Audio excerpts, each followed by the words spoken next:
अमरावती जिल्ह्यातील परतवाडा प्रकरणानं संपूर्ण राज्यात मोठी खळबळ उडालेली आहे.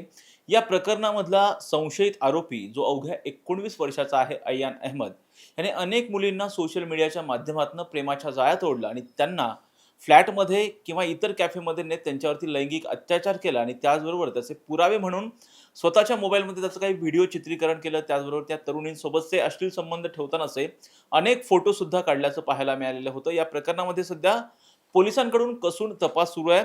कालच अचलपूर न्यायालयानं अयान अहमदसह 4 जणांना 7 दिवसांची पोलीस कोठडी सुनावली. आज पोलिसांकडून जे आहेत अयान अहमद याची थेटपणे धिंड काढण्यात आलेली आहे. ही धिंड नेमकी का काढलेली आहे? खरंच पोलिसांना धिंड काढता येते का? याचविषयी बोलण्यासाठी माझ्यासोबत कायदेतज्ञ ॲडव्होकेट मिलिंद पवार सर आहेत. सर, जर पाहिलं तर अमरावतीचं जे प्रकरण आहे परतवाडा प्रकरण, हा जो अयान अहमद आहे त्याने अनेक मुलींना प्रेमाच्या जाळ्यात ओढलं आणि सोशल मीडियाच्या माध्यमातून ओळख करून त्यांच्यावरती लैंगिक अत्याचार केले. या आरोपीला अचलपूर न्यायालयानं 7 दिवसांची पोलीस कोठडी सुनावली. आज त्याची जी आहे ती धिंड काढण्यात आली. नाही, त्यामध्ये असं आहे की आता तुम्ही जी काही त्या गुन्ह्याची पार्श्वभूमी सांगितली, तर त्या पार्श्वभूमीनुसार संबंधित आरोपीवर पोलिसांनी ठेवलेले ते चार्जेस आहेत. जे काही त्यांनी गुन्हे केलेत, व्हिडिओ काढले, अश्लील व्हिडिओ काढले, वाटेवर जे काय असेल ते, तर हा सगळा त्याच्यावर ठेवलेला तो सगळा गंभीर गुन्ह्याचा तो प्रकार आहे. अशा गुन्ह्यांमध्ये आरोपीला अटक केल्यानंतर कोर्टामध्ये न्यायला लागतं. कोर्टाच्या परवानगीने कोर्ट त्याला पोलीस कस्टडी तपासाकरता पोलीस कस्टडी दिली जाते. हा सगळा गुन्ह्याचा आणि तपासाचा भाग झाला. आणि ज्या वेळेला संबंधित आरोपीला न्यायालयासमोर नेलं जातं, तर संबंधित रिमांड रिपोर्टमध्ये असं कुठलं ग्राउंड नसतं. रिमांड रिपोर्ट म्हणजे काय, की ह्या कारणासाठी आम्हाला आरोपीची पोलीस कस्टडी पाहिजे. आणि त्यामध्ये असं ग्राउंड कधीच नसतं की आम्हाला ह्या आरोपीची धिंड काढायची आहे, त्याला त्या वार्डामध्ये, त्याच्या गल्लीमध्ये जिथं जिथं गुन्हे केले तिथं फिरवायचं आहे.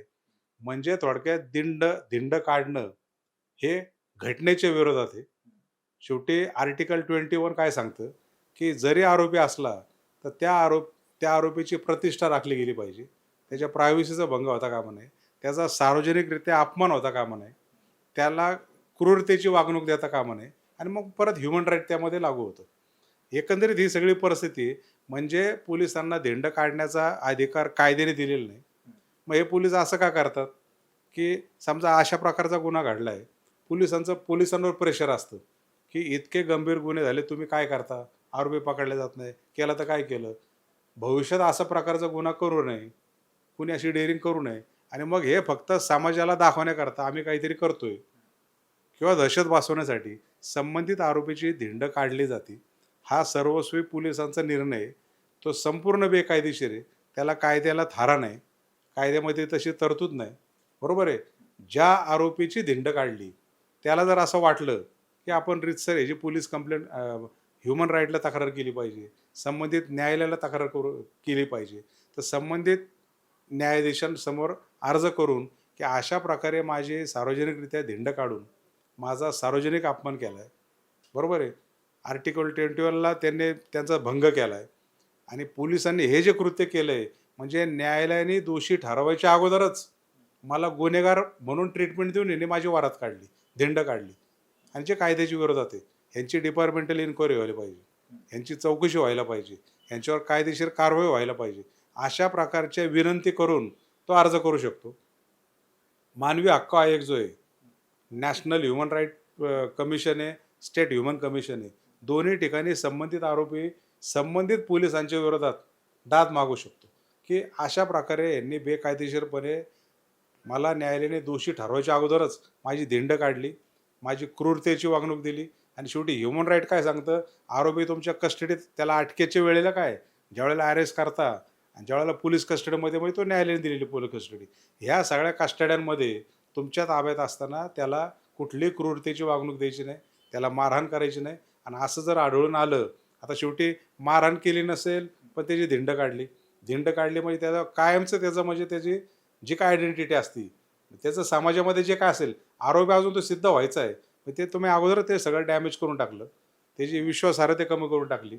बरोबर आहे. आणि हा जो काय अपमान केला आहे सार्वजनिक, ह्याच्या विरोधात संबंधित गुन्हेगार दाद मागू शकतो. अशा सगळ्या ह्या कायद्यामध्ये तरतुदी आहेत. सर, जर पाहिलं तर हा जो म्हणजे संशयित आरोपी आहे अयान अहमद, तो एक थार गाडी वापरायचा. त्या थार गाडीमध्ये एक बंदूक सुद्धा आढळलेलं होतं. खरं तर त्या अँगलने सगळा तपास करायचा आहे म्हणून पोलिसांनी जी आहे ती 7 दिवसांची पोलीस कोठडी मागितलेली होती. अशा पद्धतीने पोलीस कोठडीमध्ये ताब्यात घेतल्याच्या नंतर अशा पद्धतीने आरोपींना फिरवता येतं का? किंवा गुन्ह्याची उकल करण्यासाठी एखाद्या पर्टिक्युलर स्पॉटवर नेता येतं? नाही, नाही. पोलीस कस्टडीमध्ये ग्राउंडच ते असतं, की ह्या आरोपीने थार गाडी वापरली. ह्या गुन्ह्यामध्ये थार गाडीचा वापर झालाय. ह्या आरोपीने ती गाडी कुठं लपवून ठेवली.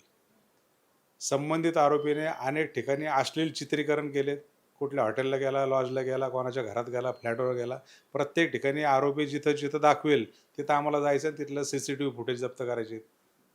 संशयास्पद काही गोष्टी असतील त्या जप्त करायच्या आहेत. तर या ग्राउंडसाठी पोलीस कस्टडी पोलीस मागतात. त्याच ग्राउंडवर पोलीस तपासाकरता कोर्टही पोलीस कस्टडी देतं. त्यामुळे तो पोलिसांचा अधिकार आहे. पण थोडं विस्तृतपणे बोलायचं म्हटलं तर कसं होईल, की हा सगळा तपासाचा भाग आहे. आता पोलीस धिंड काढतात. ह्या धिंड काढायला काही परमिशन नाही. बरोबर आहे. मुळात विचार जर आपण केला, तर शेवटी पोलिसांवर कंट्रोल कोणाचा आहे? होम मिनिस्ट्रीचा, गृह मंत्रालय. म्हणजे हे सगळं असं वरपासून चेन चालत येते. आज अनेक वर्ष झाले आपण बघतो, की आपल्या राज्याला पूर्ण वेळ असा गृहमंत्री नाही आहे. बरोबर आहे. आता फडणवीस साहेबांच्याकडे हे पद आहे, मुख्यमंत्री आणि गृहमंत्री.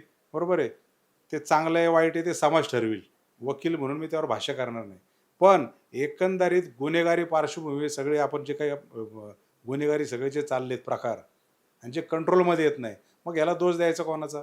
म्हणजे थोडक्यात सरकारमध्ये जी काही अंधाधुंदी आपण जे बघतो, की सगळे एकमेकावर आरोप करणं, बाकीच्या गोष्टी आणि केवळ मग हे गृह मंत्रालय, की आपल्या आपल्या फक्त पॉलिटिकल तुमच्या काही गोष्टी असतील, त्या साध्य करण्यासाठी त्याचा वापर होतो की काय?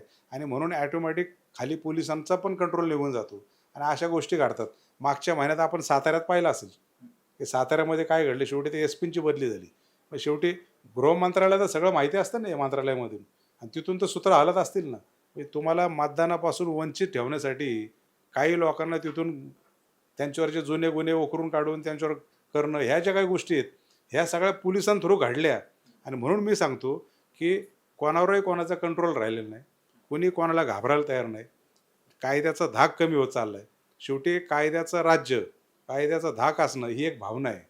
बरोबर आहे. ती भावना म्हणजे काय? तुम्ही सरसकट धिंड काढताल. उद्या एखादा निरपराध व्यक्ती असेल, ह्याच्यावर कायद्याचं वचक बसायला पाहिजे. म्हणजे इनोसंट पर्सनला देखील तुम्ही ट्रीटमेंट लागू करताल आणि मग हे कायद्याचं राज्य आहे का? हा प्रश्न निर्माण होतो आणि म्हणून हे सगळी चेन वरपासून चालत येते. कोणाचा कोणाला कंट्रोल नाही. कोणी कोणाला घाबरायला तयार नाही. बरोबर आहे. कायद्याचा धाक राहिलेला नाही. न्यायालयाचा धाक किती आहे काय तर ते तुम्हाला तुमच्या रोजच्या अनुभवातून कळत असेल आणि ह्या सगळ्या परिस्थितीचं शेवटी एंड कुठं होतो, की अंधाधुंदी ज्याला म्हणतात, की ज्या गोष्टीला आता आपला विषय चालला धिंड काढणे. धिंड काढण्या विषयाला कायद्यामध्ये कुठली तरतूद नाही, तरी पोलीस धिंड काढतात. म्हणजे पोलीस पण संविधान असेल, कायदा असेल, न्यायालय असेल, कोणाला घाबरत नाही, असं आपण बोलायला हरकत नाही. कारण तशी तरतूदच नाही, तरी तुम्ही खुलेआम धिंड काढताय. बरोबर आहे? That is wrong. आणि मग धिंड जर काढत असाल, तर ते कशा करता हे मी अगोदर सांगितलं.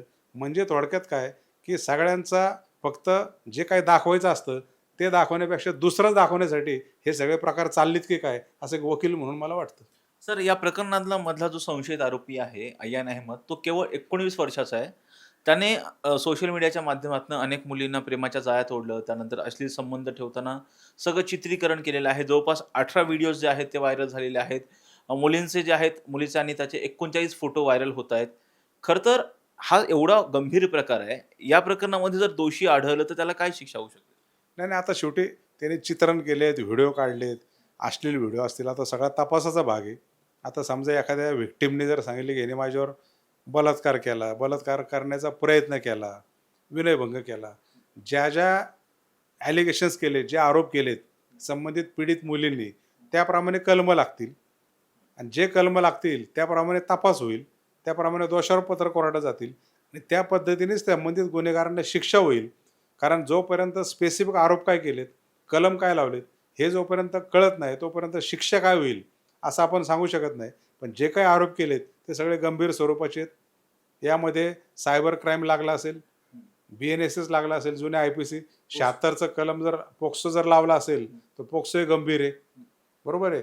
आणि गंभीर प्रकरणामध्ये जवळपास 20 वर्ष ते जन्मठेपेपर्यंत शिक्षेच्या तरतुदी आहेत. पण शेवटी कलम काय लावलेत आणि नुसते कलम लावून नाही, दोषारोप पत्र कसं येते, त्यामध्ये किती आरोपींच्या विरोधात सबळ पुरावा आहे, हा जर सिद्ध झाला तर त्या त्या कायद्यानुसार त्या आरोपीला शिक्षा होऊ शकते. हा आमचा रोजचा अनुभव आहे. सर दुसरं एक पाहिलं तर या प्रकरणामध्ये पीडित ज्या तरुणी आहेत त्या पुढे येताना दिसत नाहीयेत. सुरुवातीला पोलिसांनी सुमोटो जो आहे या प्रकरणामध्ये दाखल केलं होतं. आता नागपूरमधली एक एक पीडिता आहे 15 वर्षीय असं काहीतरी माहिती मिळते. अल्पवयीन पीडित आहे. ती पुढे आलेली आहे. यासाठी किती सबळ पुरावे गोळा करणं हे पोलिसांसाठी महत्त्वाचं असतं. कारण जर पाहिलं सुरुवातीला हे प्रकरण पोलिसांनी सुमोटो अशा पद्धतीने दाखल केलेलं होतं.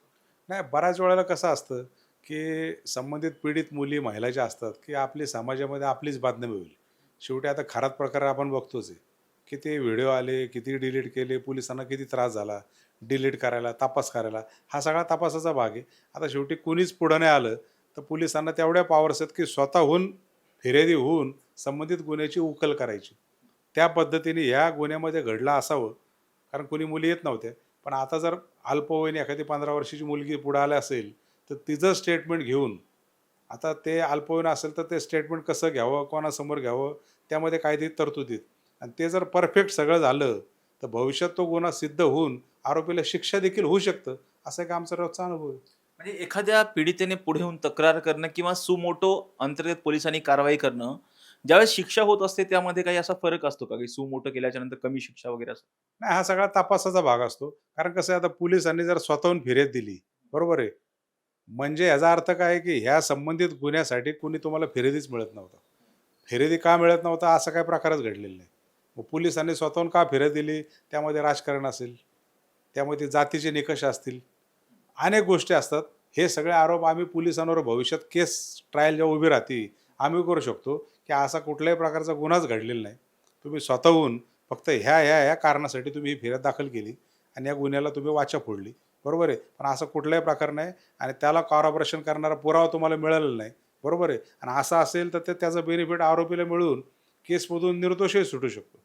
आता यामध्ये जर एखादी अल्पवयीन व्हिक्टीम समोर आली असेल, मग कुठेतरी ते जेन्युइन की तिच्यावर अन्याय, अत्याचार घडले असतील. त्या अनुषंगाने पोलिसांना तपास करावा लागेल. त्या अनुषंगाने तसे पुरावे गोळा करावे लागतील आणि मगच ही केस शिक्षेपर्यंत जाईल भविष्यामध्ये, असे एक वकील म्हणून मला वाटतं. अर्थात हे होते कायदेतज्ञ ॲडव्होकेट मिलिंद पवार. सर जर पाहिलं तर अमरावती जिल्ह्यातील परतवाडा या ठिकाणी तरुणींवरती जे लैंगिक अत्याचार झालेले होते आणि त्याचं सगळं चित्रीकरण करून ते व्हायरल करण्यात आले होते. या प्रकरणी अयान अहमद याच्यावरती सध्या पोलिसांकडून कठोर कारवाई सुरू आहे. तो 7 दिवसाची न्यायालयाने त्याला पोलीस कोठडी सुद्धा सुनावलेली आहे. परंतु आज त्याची जी आहे थेटपणे धिंड काढण्यात आली होती. खरं तर धिंड काढणं खरंच कायदेशीर आहे का? या सगळ्याच बाबींवरती आपण ॲडव्होकेट मिलिंद पवार सर यांच्याशी चर्चा करत होतो.